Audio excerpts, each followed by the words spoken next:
창세기 13장 1절에서 18절입니다. 아브라함이 애굽에서 그와 그의 아내와 모든 소유와 롯과 함께 네겝으로 올라가니 아브라함에게 가축과 은과 금이 풍부하였더라. 그가 네겝에서부터 길을 떠나 베델에 이르며 베델과 아이 사이 곧 전에 장막 쳤던 곳에 이르니 그가 처음으로 제단을 쌓은 곳이라. 그가 거기서 여호와의 이름을 불렀더라. 아브라함의 일행 롯도 양과 소와 장막이 있으므로 그 땅이 그들이 동거하기에 넉넉하지 못하였으니 이는 그들의 소유가 많아서 동거할 수 없었음이니라. 그러므로 아브라함의 가축의 목자와 롯의 가축의 목자가 서로 다투고 또 가나안 사람과 브리스 사람도 그 땅에 거주하였는지라. 아브라함이 롯에게 이르되 우리는 한 친족이니 나나 너나 내 가족이나 내 목자나 서로 다투게 하지 말자. 내 앞에 온 땅이 있지 아니하냐. 나를 떠나가라. 내가 좌하면 나는 우하고 내가 우하면 나는 좌하리라. 이에 롯이 눈을 들어 요단 지역을 바라본즉 소알까지 온 땅에 물이 넉넉하니 여호와께서 소돔과 고모라를 멸하시기 전이었으므로 여호와의 동상 같고 애굽 땅과 같았더라. 그러므로 롯이 요단 온 지역을 택하고 동으로 옮기니 그들이 서로 떠난지라. 아브라함은 가나안 땅에 거주하였고 롯은 그 지역의 도시들에 머무르며 그 장막을 옮겨 소돔까지 이르렀더라. 소돔 사람은 여호와 앞에 악하며 큰 죄인이었더라. 롯이 아브라함을 떠난 후에 여호와께서 아브라함에게 이르시되 너는 눈을 들어 너 있는 곳에서 북쪽과 남쪽 그리고 동쪽과 서쪽을 바라보라. 보이는 땅을 내가 너와 내 자손에게 주리니 영원히 이르리라. 내가 내 자손이 땅의 티끌 같게 하리니 사람이 땅의 티끌을 능히 셀 수 있을진데 내 자손도 세리라. 너는 일어나 그 땅을 종과 횡으로 두루 다녀보라. 내가 그것을 내게 주리라.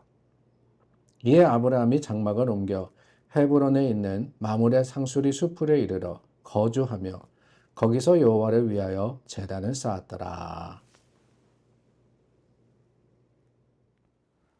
아브라함과 롯이 그 모든 소유와 함께 네겝으로 올라갔을 때 그 땅이 아브라함과 그리고 롯의 가족들이 다 동거하기에는 넉넉치 않았습니다. 그래서 하인들 사이에 다툼이 일어났다라고 하죠. 그때 아브라함이 롯에게 제안을 합니다. 우리가 함께 있지 못할 테니까 나누어서 떠나자. 그런데 네게 먼저 선택권을 줄 테니까 네가 갈 땅을 정해라 라고 말입니다. 롯은 그 제안에 소돔과 고모라 땅을 선택하였고 아브라함은 가나안에 거주하게 됩니다. 롯이 떠나자 여호와께서 아브라함에게 보이는 땅을 그에게 주실 뿐만 아니라 자손을 셀 수 없이 많게 하시겠다. 우리가 창세기 12장에서 보았던 그 약속을 새롭게 다시 한번 경고하게 해 주십니다. 10절 말씀해 보니까 롯이 눈을 들어 요단 지역을 바라본즉 소알까지 온 땅에 물이 넉넉하니 라고 하고 있습니다. 소돔과 고모라, 우리가 잘 알듯이 하나님께서 멸망시키신 도시입니다. 그러나 지금 롯과 아브라함이 헤어지는 이때는 이전의 이야기로서 그 땅이 넉넉했다. 특히 물이 넉넉했다라고 했는데 그 당시에 물이 넉넉하다라고 하는 것은 농사만이 아니라 또한 목축을 하기에 충분했다라고 하는 겁니다. 다르게 이야기하면 롯이 그 땅을 선택한 이유가 뭐냐? 단 한 가지였는데 그것은 다름이 아니라 눈으로 보기에 좋아 보였다. 판단하기에 그곳이 더 넉넉했다라고 하는 겁니다. 그런데 롯이 간과한 사실이 하나가 있죠.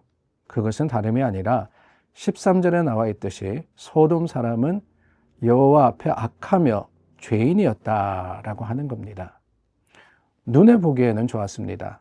그러나 보이지 않는 사실이 뭐냐? 이게 더 중요한 거 아니겠습니까?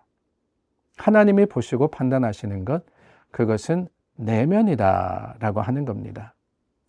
아무리 보기 좋다 할지라도 하나님 뜻에 합당하지 않으면 그것은 멸망의 길일 수밖에 없는 것이지요. 사단이 하와를 유혹할 때도 그랬습니다. 하나님께서 먹지 마라 라고 했던 그 나무의 과실이 보암직도 하고 라고 했어요. 보암직도 하고. 우리가 보는 것으로서 우리의 욕심과 그리고 쾌락을 자극하는 겁니다. 그러므로 여러분, 겉으로 보이는 것들, 사실 그런 것들은 중요한 것이 아니다 라는 사실을 말씀을 통해서 우리는 깨달아야 합니다. 특히 14절 말씀에 보니까 여호와께서 아브라함에게 말씀하시죠.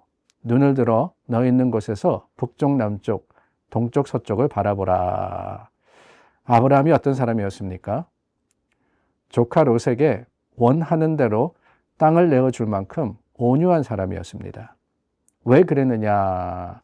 내가 손해봐도 괜찮다? 아니었습니다. 성경은 믿음으로 라고 하고 있습니다. 믿음으로. 무엇을 믿느냐? 하나님을 믿음으로써. 내가 손해보는 것 같습니다.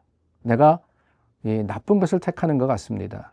그러나 하나님께서 주신 약속이 있다라는 사실을 믿음을 가지고 붙들게 될 때 거기에 진리가 있고 거기에 능력이 있는 거 아니겠습니까?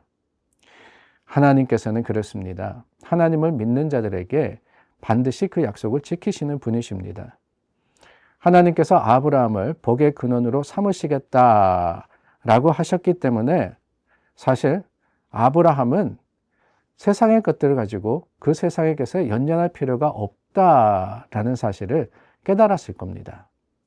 왜 그러느냐? 하나님께서 하시면 하나님께서 책임져 주시기 때문에 그렇다라고 하는 거예요.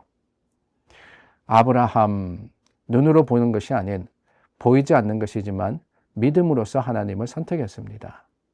그 선택이 얼마나 옳았느냐라는 것을 우리가 계속해서 바라보게 되지 않습니까? 반면 롯이 눈을 들어 바라본즉이라고 했는데 결국에 뭐냐? 자기 자신의 눈으로 본 겁니다.